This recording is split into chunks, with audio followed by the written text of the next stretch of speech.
Assalamualaikum warahmatullahi wabarakatuh. Alhamdulillah, Allahumma salli ala Sayyidina Muhammad wa ala ali Sayyidina Muhammad. Yang sama-sama kita hormati Direktur beserta seluruh karyawan dan keluarga besar PT Pembangunan Aceh PEMA, yang tak dapat saya sebutkan satu persatu, insya Allah semuanya dimuliakan Allah Subhanahu wa Ta'ala. Amin ya Rabbal Alamin.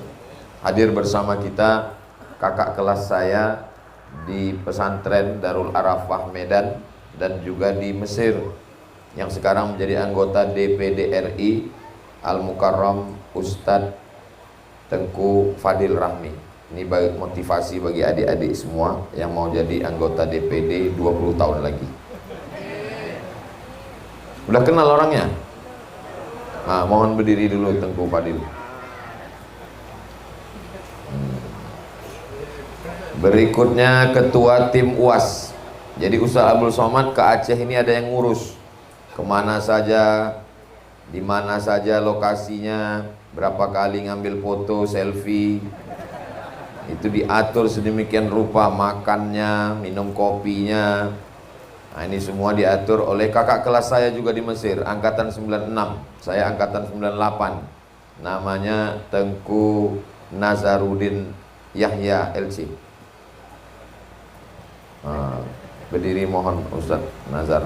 Nah, ini orangnya. Kalau nampak di pinggir jalan ada seperti baleho, memang inilah orangnya. Silakan duduk Tengku. Kemudian relawan-relawan yang banyak, tak bisa saya minta satu-satu berdiri, karena kalau berdiri semua azan maghrib baru selesai. Apakah menjadi karyawan PT PEMA itu dapat pahala atau tidak? Yang jelas dapat gaji.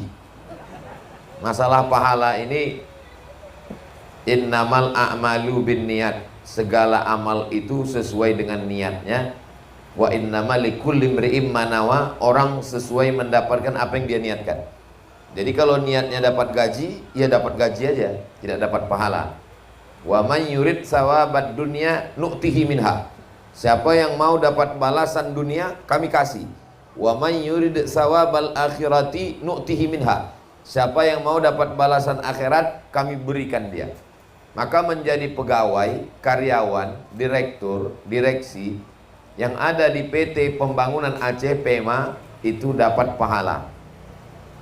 Alasannya, rasionalnya, ketika dia menjadi pegawai, karyawan, direktur, dia mendapatkan gaji, lalu gajinya dibawa pulang untuk biaya anak sekolah, anaknya mendapatkan pendidikan yang layak, maka itu bernilai ibadah. Karena laki-laki itu ada 5 kewajibannya yang merupakan hak anak dan istri. Yang pertama, makanan. Yang kedua, pakaian. Yang ketiga, tempat tinggal. Yang keempat, pendidikan. Yang kelima, perhatian. Dan itu diperoleh dari suami istri yang bekerja. Beda pegawai laki-laki sama pegawai perempuan. Itu di sini letak perbedaannya. Kalau ada pegawai laki-laki, maka di dalam gajinya itu ada hak perempuan. Sedangkan pegawai yang perempuan itu tidak ada hak dari suami. Saya ulang sekali lagi. Kalau ada pegawai yang laki-laki dapat gaji 1 bulan 10 juta, amin. Dari aminnya tak yakin. Kalau ada pegawai laki-laki PT PEMA, lalu kemudian dia dapat uang 10 juta, itu baru pokoknya, belum lagi uang tunjangan, uang sipak, uang sikut, uang sundul, uang tanduk. Dapat 10 juta, maka dalam 10 juta itu ada hak perempuan dan anak. Di dalam 10 juta itu ada hak makan, beli beras, ayam tangkap. Di dalamnya ada pakaian, di dalamnya ada pendidikan, sekolah anak, di dalamnya ada tempat tinggal, apakah rumahnya kredit atau sudah lunas atau mau bangun rumah baru. Asal jangan orang rumah baru. Lalu kemudian di dalamnya ada perhatian, termasuk skincare. Dalam gaji 10 juta Bapak, pegawai laki-laki ada 5 yang mesti dikeluarkan. Tapi pegawai yang perempuan itu tidak ada hak kewajiban apapun untuk dikeluarkan. Nah, itu beda gaji laki-laki sama gaji perempuan. Tapi karena pegawai perempuan ini sangat cinta pada suaminya, semua dia kasihkan. Dibilangnya ke suaminya, "Bang, sebetulnya dalam duitku yang 10 juta ini kau tak dapat apa-apa. Tapi karena kesalahan dalam hidupku, satu-satunya kesalahanku adalah jatuh cinta sama kaulah. Maka jangankan duit yang 10 juta ini, nyawa aku berikan. Tapi kalau kau macam-macam," itulah beda. Ketawa pula adik-adik ini, macam paham aja kalian. Itulah beda gaji laki-laki sama gaji perempuan. Jadi nanti kalau ada orang bertanya, "Mana suami kau? Kenapa belum pulang juga malam?" Dia sedang beribadah. Ibadah di mana? PT PEMA. Mana pula di PT PEMA itu beribadah? Karena dia mencari nafkah yang halal. Itu alasan yang pertama rasional bahwa bekerja di PT PEMA itu ibadah.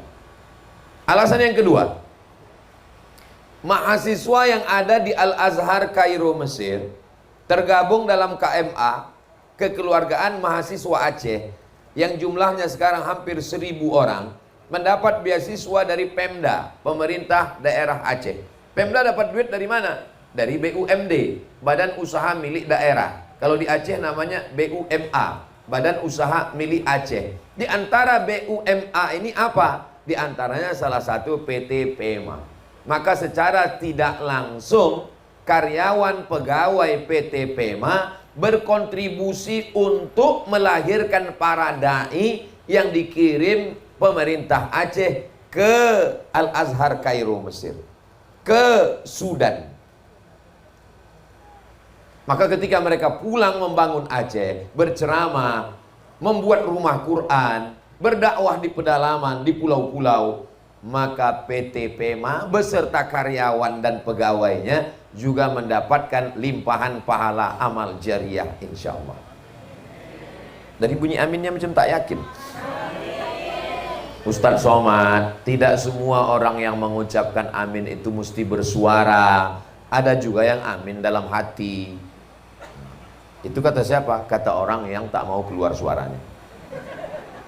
Jadi kalau ibu yang kebetulan suaminya bekerja, maka fahamilah suamiku ini bekerja sekaligus beribadah. Bapak yang kebetulan istrinya bekerja di PT PEMA, pahamilah bahwa mereka di samping bekerja nampaknya dunia. Ada orang yang bekerja dunia tapi dapat akhirat. Yang paling mengerikan, na'udzubillah, nampaknya bekerja akhirat, sebenarnya mencari dunia. Na'udzubillah. Kejar akhirat, dunia bersimpuh sujud di bawah tapak kakimu. Kau cari dunia, akhirat belum tentu dapat.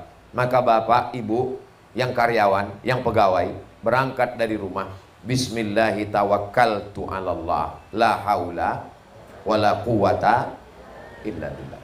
Sesungguhnya kau sedang beribadah. Pulang jam berapa? Kalau sudah masanya pulang jam 4, jam 5, pulanglah ke rumah. Kalau terlambat, ada lembur, itu juga bernilai ibadah. Istri yang menunggu di rumah, sabar. Suami yang menunggu di rumah, kok bisa? Kok bisa suaminya menunggu di rumah? Karena suaminya tidak pegawai, Pak Ustadz. Istrinya yang bekerja. Maka istri dalam Islam mestinya di rumah. Tugas perempuan di rumah. Gaji tertinggi bagi perempuan bukan uang, bukan tunjangan, bukan duit. Gaji tertingginya adalah anak yang soleh, bukan somat. Prestasi perempuan yang tertinggi bukan Grammy Award. Prestasi perempuan yang tertinggi bukan dinobatkan sebagai perempuan terkuat di dunia. Prestasi perempuan yang tertinggi adalah jannah, surga. Tapi jangan gara-gara ini, jangan ceramah ini dipotong. Besok semua karyawan PEMA yang perempuan mengundurkan diri. Perempuan dalam Islam boleh bekerja dalam kurung syarat dan ketentuan berlaku. Yang pertama, izin suami. Dan suami memberikan izin itu memang sukarela, bukan karena terpaksa. Bukan karena, "Bang, izinkan aku, kalau tidak awas kau." Yang kedua, bekerjalah mencari nafkah demi untuk membantu suami. "Bang, sebetulnya aku ini di rumah merawat dan menjaga anak kita, tapi karena kau termasuk dalam 8 asnaf fakir miskin du'afa, maka aku bekerja." Tentu dengan bahasa ibu yang lembut. Beda sama bahasa. Jangan bahasa ini dipakai ke rumah nanti. Karena aku cinta padamu, karena aku ingin membantu keluarga, maka aku pun bekerja. Lalu kemudian ketika di tempat bekerja, pandai-pandailah menjaga diri. La tabarrajna tabarrujal jahiliyatil ula. Jangan bersolek-solek jahiliyah. Yang biasa-biasa saja. Ustadz, wajah saya ini pucat. Kalau saya tidak pakai bedak, disangka orang saya mayat berjalan. Boleh pakai bedak yang warnanya warna kulit normal. Yang tidak boleh itu adalah mengada-ngada. Sebelah kanan hijau, sebelah biru. Itu yang tidak boleh. Yang sudah bagus, jangan diotak-atik lagi. Itulah yang dilaknat Allah. La'anallahul wasimat. Allah melaknat perempuan yang tukang buat tato. Wal mutashimat, minta buat tato. Wal mutanammisat, mencabut, mencukur, membakar. Apa namanya ini? Bulu mata. Alis. Ini dicabut. Sudah bagus-bagus dicabut, digunting, dicukur, habis. Ditengok di cermin, hilang. Bisa, susah dia membedakan mana aku, mana hantu. Lalu kemudian wal mutafallijat, mengotak-atik gigi. Gigi yang sudah bagus diciptakan Allah, tak usah diotak-atik. Dulu kita tahu Pak, itu kawat dipakai untuk pagar rumah. Sekarang dipakai ke gigi. Warnanya macam-macam. Hari Senin hijau, hari Selasa pink, hari Rabu ungu, hari Jumat hitam, seram, hantu. Sudah bagus diciptakan Allah, kecuali yang tidak layak. Ini tak boleh. Kecuali yang sudah tidak layak. Ada sebagian orang, dia senyum, kita trauma. Itu boleh. Karena merubah yang tak layak menjadi layak, boleh. Aslinya rambut ini selayaknya di sini tepinya. Tapi karena satu dan lain hal, berpindah batasnya ke belakang. Macam tepi pulau Sumatera yang kena tsunami. Lalu kemudian pergi ke Turki untuk menanam rambut. Mengembalikan pada asalnya boleh. Yang tak layak menjadi layak boleh. Tapi yang sudah layak di otak-atik, maka sesungguhnya itu kerja setan. Setan selalu mengiming-iming. Wala umanniyannahum. Aku buat mereka berhalusinasi. Dagu kalau kau tambah sedikit cantik, tambah dagu. Hidung kalau kau tambah sedikit bagus, tambah hidung. Pipi kalau kau naikkan sedikit, tambah. Akhirnya hidung, pipi, dagu semuanya plastik. Namanya operasi kresek. Tak ada yang asli lagi. Mohon kalau mendengar ceramah saya itu kuncinya satu. Kalau kebetulan bunyi ceramah itu, ini Ustadz ini kayaknya tahu betul, kayaknya aku yang dibilang. Mendengar ceramah Ustadz Somad, siapapun pengajiannya, jangan kita merasa Ustadz itu menyindir kita. Apalagi kalau ceramah saya tidak tahu. Karena saya sebelum datang ke Aceh, sebelum datang ke Jambi, sebelum datang ke Sulawesi, sebelum datang ke Malaysia, saya tidak tahu mau menemui siapa, di mana. Saya tak mau itu. Saya tidak mau kepala saya rusak dengan jadwal ini. Makanya sebelum datang kemari, saya tidak tanya-tanya. Setelah sampai di airport baru saya tahu. Pagi ini baru saya tahu bahwa tadi saya tanya, kita mau kemana nih Tengku Nazar? Kita mau ke PT PEMA, Pembangunan Aceh. Oh, jadi saya tak tahu. Saya tidak pernah tanya bagaimana karyawannya, apakah sudah operasi plastik. Tak tahu saya, tak tahu menahu saya. Yang penting saya sampaikan apa yang saya pikirkan. Supaya jamaah jangan menyangka saya menyindir. Kunci mendengar ceramah Ustadz Somad itu satu, jangan tersinggung. Karena beberapa jamaah yang tersinggung pulang meninggal. Saya hanya menyampaikan apa yang saya baca dalam Quran, apa yang ada dalam hadis, apa yang dikatakan ulama. Tujuan saya supaya kita hidup ini sesuai tuntunan ajaran agama Islam, supaya kita istiqomah, matinya husnul khotimah insyaallah. Jadi tentang masalah perempuan bekerja, silakanlah ikuti syarat dan ketentuan ini. Tidak bersolek-solek jahiliyah, biasa-biasa saja. Lalu kemudian la yakhluwanna rajulun ma'amra'atin illa ma'adzi mahramin. Jangan berdua-duaan.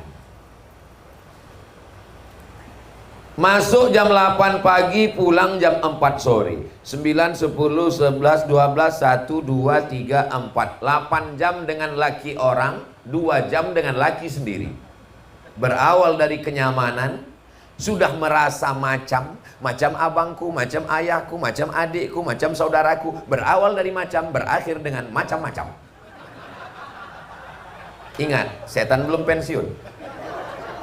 Kejahatan terjadi bukan hanya karena ada niat dari pelakunya, tapi juga karena ada kesempatan. Waspadalah. Mulai dari rasa nyaman, nyaman jalan, nyaman makan, nyaman cerita, tukar nomor handphone, buat nomor khusus, handphone khusus. Istri pula tak peduli. Dia tidak punya tengok-tengok, macam-macam. Akhirnya terjadilah apa yang terjadi. No free lunch, tidak ada makan siang yang gratis.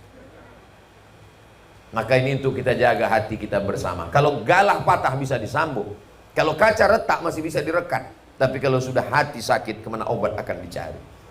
Bagi yang usaha kaos sablon, boleh dibuat kata-kata ini, tulis di belakang. Kaca retak boleh direkat, galah patah boleh disambung, hati yang sakit kemana obat akan dicari. Tapi jangan dipakai sholat Jumat. Jadi tengok orang, khutbah ini ceramah Ustaz Somad nih gitu. Saudara yang dimuliakan Allah Subhanahu wa taala. Lalu kemudian kalau sudah pulang ke rumah, keluar kantor jam 4, sampai rumah jam 5, mandi bersih-bersih, masak sebentar, akhirnya jam 6, sholat maghrib jam 7, sholat isya jam 8. Berapa lagi waktu yang tersisa untuk anak dan suami? Jam 9, jam 10, jam 11 paling lama. Mesti tidur, takut besok tidak efektif, tidak fit, tidak semangat bekerja. Cuman 3 jam untuk anak dan suami. Jangan lagi 3 jam itu dihabiskan drama Korea, dihabiskan scroll. Tak tahu apa yang mau ditengok. Tengok masakan, tengok pakaian, tengok shopping, tengok ini. Datang anak menunjukkan rapornya. Mama, adik baru dapat rapor, adik ranking. Pergilah sana, aku sakit kepala tuh. Padahal dia mau minta tanggapan dari orang tuanya. Ini Ustaz Somad ini yang diceritakannya istri aja. Bagaimana dengan suami-suami? Tunggu sebentar. Kalian adalah perempuan. Mungkin di rumah sudah ada pembantu, asisten rumah tangga, ART namanya. Dia kan bisa masak Pak Ustaz. Masakan sudah dimasakkan. Nah, teh sudah dibuatkan. Kopi sudah diadukkan. Gulai sudah disiapkan.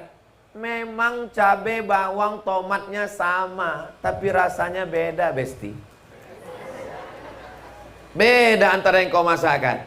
Nanti ini semua adalah menjadi sesuatu yang dalam hati mereka. Ini bagi istri-istri yang solihah. Yang saya sampaikan ini sudah mereka laksanakan, hanya ingin menguatkan hati mereka. Betul kan Bu? Betul kata mereka. Adapun suami sudah di kantor berangkat dari jam 8 pagi, itu pun berangkatnya jam 7. Bahkan di sebagian tempat karena macet, anaknya masih tidur, dia sudah berangkat. Pulang jam 4 sore kena macet, sholat maghrib, meeting, browsing, hunting, mancing. Akhirnya sampai ke rumah anak sudah tidur. Kalaupun pada hari Ahad ketemunya cuma tinggal 3 jam, jam 9, jam 10, jam 11. Hadirlah di rumah, bukan hanya badannya, tapi ruh dan jasadnya sekalian. Banyak laki-laki kepala rumah tangga, coba renungkan kapan terakhir mengajak anak sholat, kapan terakhir ngajar istri mengaji, kapan terakhir membangunkan mereka sholat tahajud malam. Ingat, ar-rijal, laki-laki, qawwamuna 'alan nisa, menjadi pemimpin bagi perempuan. Kalau sanggup memberi dia kajian, berikan. Kalau tak sanggup, undang guru mengaji, hubungi Ustadz Nazar, minta ikatan alumni Timur Tengah. Assalamualaikum Ustadz Nazar. Waalaikumsalam. Yang kemarin membawa Ustadz Somad ke kantor kami kan? Betul.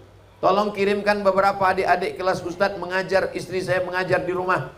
Bapak tak bisa ngajar, jangankan mengajar, aku pun tak bisa baca Quran Pak Ustadz. Bapak mau ngaji sekalian? Enggak, saya mau ngaji di tempat yang lain. Jangan satu pengajian sama istri saya, hilang harkat martabat diri saya. Enggak apa-apa, itu namanya jaim. Saudara yang dimuliakan Allah Subhanahu wa taala, ini semua untuk kebaikan kita bersama. Ustadz Somad, apa hukumnya suami tak pernah di rumah karena mancing? Orang bertanya ke saya. Tidak perlu memancing. Kenapa? Karena ikan sudah banyak di pasar. Bukan masalah ikannya Pak Ustadz. Berapa banyak laki-laki menyiapkan pancing, menyiapkan motor, menyiapkan mobil, mobilnya berhenti, habis itu menyiapkan speedboat sampai ke tengah laut mancing. Bukan masalah ikannya Pak Ustadz, adventure, petualangannya Pak Ustadz. Sampai sore petang, pulang ke rumah tak ada juga ikan. Mampir ke pasar, beli sekilo baru pulang ke rumah. Hobi tak bisa dibayar. Saya suka jalan-jalan, naik motor, jalan-jalan, memancing, surfing, diving. Ini hobi kita. Tapi kita jangan lupa bahwa di hadapan kita ada tanggung jawab di hadapan Allah. La tus'alunna yauma idzin anin na'im. Ada kenikmatan yang diberikan Allah, nikmat sehat, semuanya akan ditanya di hadapan Allah. Inna sam'a, pendengaran, wal basar, penglihatan, wal fuad, hati dan pikiran. Kullu ulaika kana anhu mas'ula, semua disoal, semua ditanya, semua diminta tanggung jawab di hadapan Allah Subhanahu wa ta'ala. Ini poin yang pertama, bahwa menjadi karyawan pegawai BUMA, Badan Usaha Milik Aceh, dan menjadi karyawan PT PEMA Pembangunan Aceh, ini bernilai ibadah kalau kita jaga supaya kita dapat dua-duanya. Rabbana atina fid dunya hasanah wa fil akhirati. Jangan gara-gara kerja ini ibadah lalu terdengar suara azan zuhur, hayya 'alas shalah. Semua pegawai karyawan pergi ke masjid Sorau, sholat. Dia tetap juga dengan mengetik laporan. Ditanya sama kawan, kau tak sholat? Ini ibadah. Siapa yang bilang? Ustadz Somad. Gak usah kau dengar Ustadz Somad, dia agak sesat itu. Tolong bedakan antara ibadah mahdoh dengan ghairu mahdoh. Ibadah mahdoh pure, original, tak bercampur dengan yang lain. Ibadah, zikir, baca Quran, zakat, umroh, haji, itu namanya ibadah mahdoh. Yang kedua ini bukan ibadah mahdoh, namanya ghairu mahdoh. Dia bukan ibadah, tapi bernilai ibadah. Masuk kerja kantor di PT PEMA, itu masuknya ibadah mahdoh atau yang ghairu mahdoh? Ghairu mahdoh. Kalau saya ceramah, saya nanya ke jamaah, tolong jamaah jangan stres. Kenapa? Saya biasa kalau ceramah saya tanya, itu biasanya saya jawab sendiri. Perhatikanlah, perhatikan. Nggak pernah saya nih mendikte jamaah. Coba apa. Ada orang, dia menikmati kalau orang tak tahu. Itu ada penyakit itu. Kalau saya enggak. Kalau saya tanya, waktu saya jadi dosen pun gitu. Makanya di antara mahasiswa itu sudah tersiar kabar. Nanti kalau Ustaz tuh nanya, kok diam aja, dijawabnya sendiri itu. Ujian lisan saya tanya, apa yang dimaksud dengan hadis sahih? Saya tengok dia diam. Hadis sahih itu adalah, kata saya. Dia pun lama-lama ketahuan. Ustaz tuh kalau dia nanya, bunyinya aja dia marah itu. Baik itu orangnya. Memang saya ini baik. Nah, jadi masuk kantor PEMA itu bukan ibadah mahdoh. Karena dia bukan sholat. Dia adalah ibadah ghairu mahdoh. Ghairu mahdoh itu semua aktivitas kita sehari-hari. Kalau kita niatkan karena Allah, maka itu adalah ibadah. Makan misalnya, makan. Kenapa Ustaz tiba-tiba ingat makan? Memang jam-jam makan ini kan. Makan itu ibadah apa bukan ibadah? Bukan ibadah. Siapa bilang makan ibadah? Kalau makan ibadah berarti kucing beribadah. Kucing makan, ayam makan. Makan bukan ibadah, tapi dia bisa bernilai ibadah kalau disebut nama Allah. Allahumma lakasumtu. Bernilai ibadah. Masuk toilet, WC, bukan ibadah. Karena toilet tempat hantu, tempat setan. Allahumma inni a'udzubika minal khubusi wal khaba'is. Ya Allah, lindungi aku minal khubusi, dari setan jantan, wal khaba'is, dan setan betina. Ternyata setan pun jenis kelaminnya cuma dua, jantan dan betina. Jadi LGBT itu lebih parah dari setan. Jadi ketika kita langkahkan kaki kiri masuk ke dalam, kalau udah masuk ke dalam jangan sebut lagi nama Allah, tak boleh. Sebelum masuk itu, Allahumma inni a'udzubika minal khubuthi wal khaba'ith, maka selama berapa lama di dalam bernilai ibadah. Ini sekarang banyak laki-laki dicurigai sama bininya karena terlalu lama di toilet. Kok lama kali di dalam bang? Nah, sekarang udah tahu jawabannya, ibadah deh. Padahal membuka WA dalam. Makan, minum, bekerja. Maka berangkat dari rumah ke PT PEMA itu bernilai ibadah. Berangkat pagi, aku mau mencari rezeki yang halal, untuk belanja anak istri, untuk sekolah anak, untuk bayar listrik, untuk keperluan keluarga. Dan tempat kerjaku ini adalah termasuk pemasukan untuk Pemda Aceh. Dan Pemda Aceh ini salah satunya membiayai masjid, surau langgar musola, mengirim mahasiswa ke Mesir, pulang menjadi alim ulama. Maka kita sudah berkontribusi. Mungkin sholat kita tak khusyuk, mungkin bacaan Quran kita tidak fasih, mungkin kita bukan ustadz, mungkin kita bukan abu, bukan abi, bukan tengku.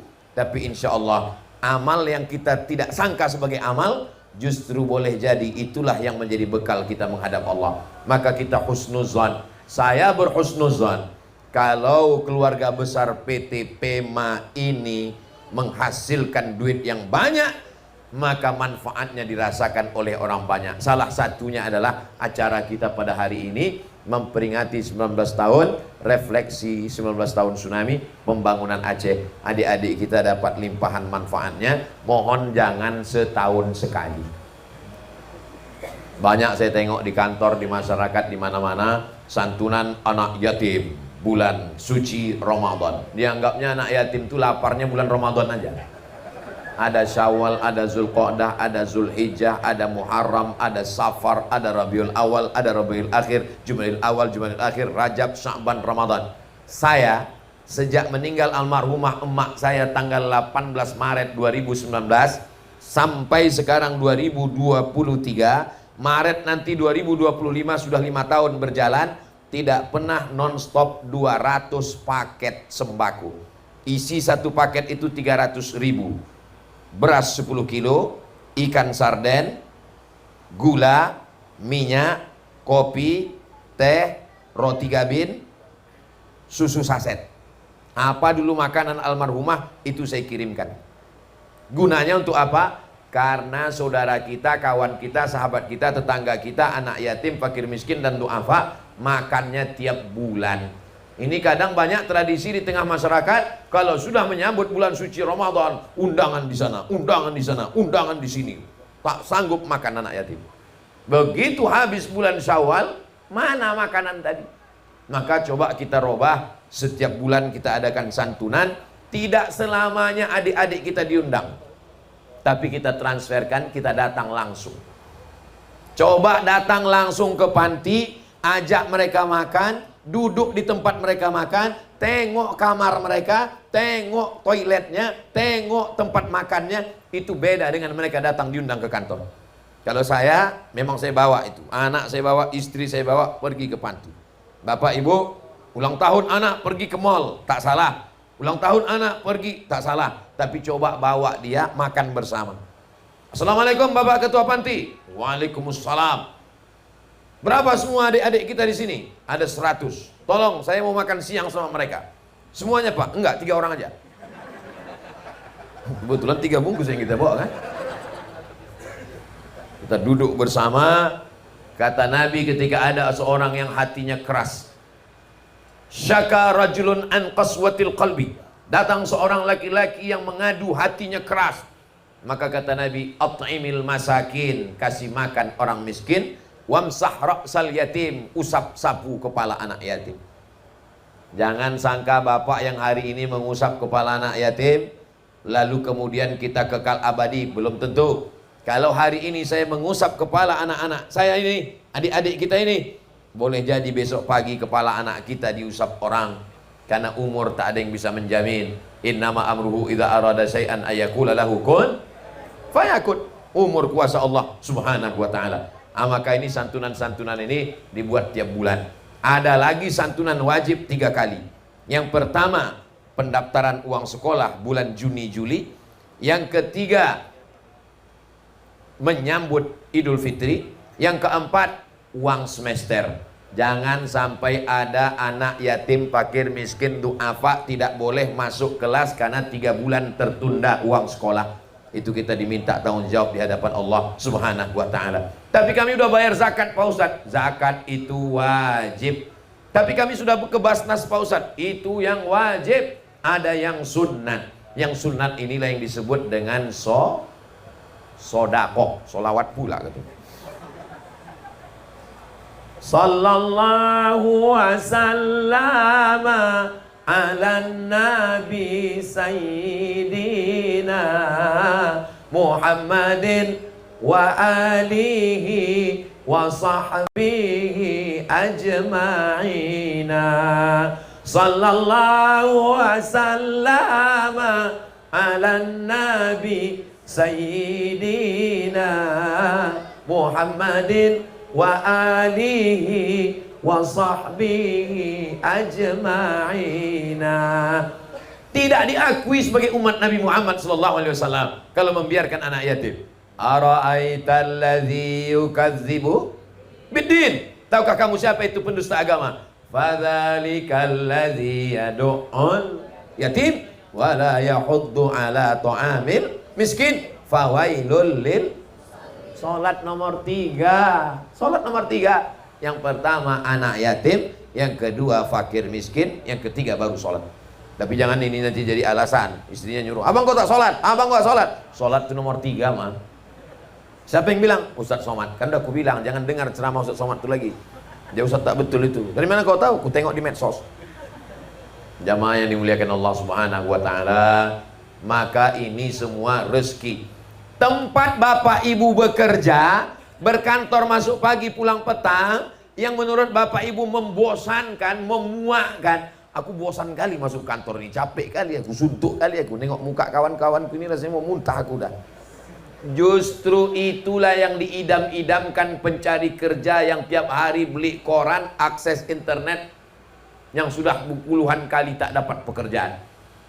Rumah yang menurut kita membosankan, aku bosan kali nengok rumah ini. Itu rumah yang diidamkan oleh orang yang rumahnya belum lunas-lunas sudah 25 tahun. Istri yang menurut kalian membosankan, itulah istri yang dicari-cari jomblo yang udah berdoa tak kabul-kabul sampai sekarang. Suami menurut kalian yang membosankan, aku muak kali nengok kau bang. Kalau ada buaya mau kuserahkan aja kau rasanya ke dia. Itulah suami yang dirindukan perempuan yang sampai sekarang belum dipinang-pinang orang. Jadi banyak, hidup ini misteri. Banyak hal yang menurut kita biasa-biasa saja, tapi bagi orang lain itu adalah sesuatu yang luar biasa. Menjadi pegawai di PT PEMA ini kan luar biasa. Bapak adik sekarang di mana? Saya di PT PEMA. Itu luar biasa. Bagi bapak mungkin itu biasa aja. Bagi ibu mungkin itu biasa aja. Tapi bagi saya itu luar biasa. Kenapa? Karena saya baru sekali datang kemari. Nengok tadi kantornya, masya Allah, tabarakallah, berputar ke sana kemari masuk. Rupanya ujungnya ke sini juga. Masya Allah, tabarakallah.